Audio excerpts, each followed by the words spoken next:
एखादा घोडा ज्यावेळेला रेसमध्ये धावत असतो, परंतु त्या घोड्याला यश आणि विजय याची सुत्रामही कल्पना नसते.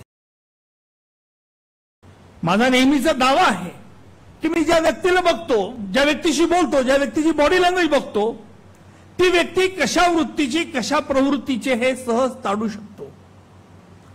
एखादा घोडा ज्यावेळेला रेसमध्ये धावत असतो, रेसमध्ये धावत असतो कारण त्याच्यावरती बसलेला जॉकी, त्याचा स्वार, घोडेस्वार हा त्याला चापकाचे फटकार देत असतो, त्याच्यामुळे तो धावत असतो आणि शेवटी तो घोडा विजयी होतो.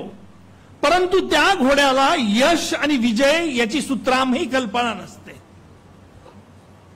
त्याचप्रमाणे आपल्या आयुष्यात ज्याला अनेक संकट येत असतात, त्या संकटावरती मात करणं